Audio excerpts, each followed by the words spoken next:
Hello foodies, આજે આપણે બનાવીશું સૌભાગ્ય સૂટ, જે વૈષ્ણવ ધર્મમાં પૂરા શિયાળા દરમિયાન ઠાકોરજીને ધરાવવામાં આવે છે. ઇન્ગ્રીડિયન્ટ્સનો સ્ક્રીનશોટ લઈ લ્યો, જેથી તમને ફ્યુચરમાં કામ લાગશે. ચલો સ્ટાર્ટ કરીએ. તો સૌથી પહેલા આપણે જે મસાલા લીધેલા છે એ ડ્રાય રોસ્ટ કરી લેશું.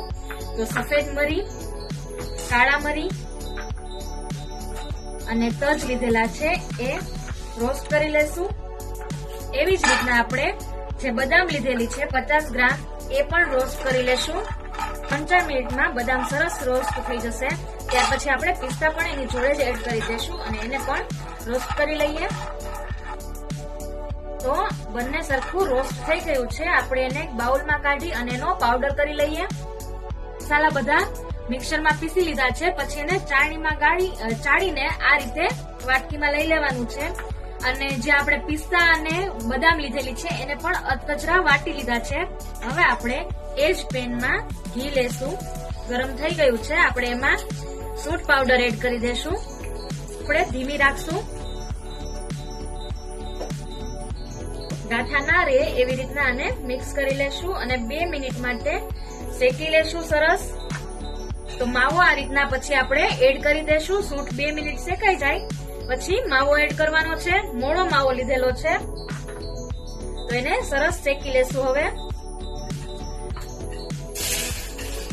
પહેલા આપણે થોડું પાણી એડ કરી અને ખાંડ એડ કરી દેશું અને બાકી જોતા પૂરતું પાણી. તો બીજી સાઈડ આપણે માવો શેકાય છે ત્યાં સુધી આ ખાંડની ચાસણી કરી લેશું. ખાંડની ચાસણી આપણે 2.5 થી 3 તારની કરવાની છે. તો આને હવે હું આ બાજુના ગેસ પર શિફ્ટ કરી દઉં છું. તો માવો પણ સરસ રોસ્ટ થઈ ગયો છે. હવે આપણે એમાં ડ્રાય ફ્રૂટ્સ જે આપણે લીધેલા એ એડ કરશું. ત્યાર પછી પીપળી મૂળના ગંઠોડાનો જે પાવડર છે એ એડ કરી દેશું. પછી હમણાં જે આપણે રોસ્ટ કરેલો પાવડર એ એડ કરી દેશું અને એલચીનો પાવડર પણ એડ કરી દેશું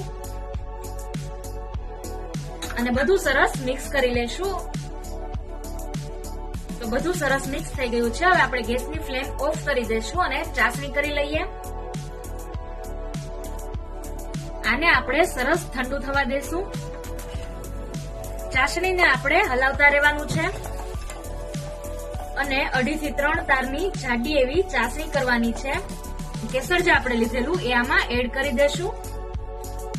તો તમે જોઈ શકો છો આ રીતના આખો તાર થવો જોઈએ. તો ચાસણી તૈયાર છે. તો હવે આ મિશ્રણ પણ આપણું ઠંડુ થઈ ગયું છે. તો એમાં આપણે આને એડ કરી દેશું.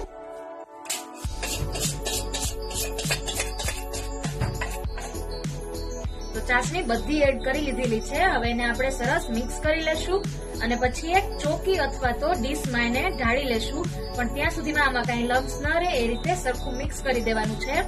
ઠંડુ થશે તમને અત્યારે લાગશે કે આ ઢીલું છે, પણ જયારે ઠંડુ થશે ત્યારે એનું ટેક્સચર સરસ ચોસલા પડે એવું થઈ જશે. ચોકીને મેં આ રીતે ઘીથી ગ્રીસ કરી લીધી છે અને આ બધું હવે આપણે આમાં એડ કરી દેશું. તમે જોઈ શકો છો કે પેલા હતું એના કરતા થોડું ટેક્સચર ઠીક થઈ ગયું છે. હજુ એ ઠરશે પછી વધારે સરખું ચોસલા પડે એવું થઈ જશે.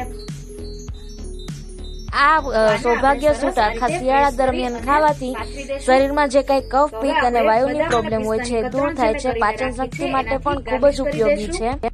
મહિલાઓ માટે પણ આ ખૂબ જ ઉપયોગી છે અને સૌંદર્યમાં પણ આ ખૂબ જ લાભદાયી નીવડે છે. તો શિયાળામાં જરૂર ખાઓ.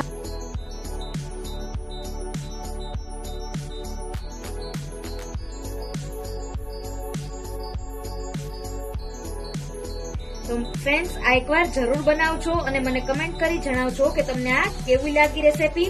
અને શિયાળા માટે ખૂબ જ ઉપયોગી છે આ, કેમ કે આમાં સૂંઠનો પણ આપણે સારો એવો ઉપયોગ કર્યો છે. રેસીપી પસંદ આવે તો વધુ ને વધુ શેર કરજો. તમારા ફ્રેન્ડ્સ અને રિલેટિવ્સ ને શેર કરી મને આ કોમ્પિટિશનમાં વિનર બનાવવા માટે હેલ્પ કરજો. અને આ ઠંડુ થાય એટલે જે સાઈઝમાં આપણે ચોસલા જોઈએ એ સાઈઝમાં એને કટ કરી લેશું. એન્જોય. Thank you.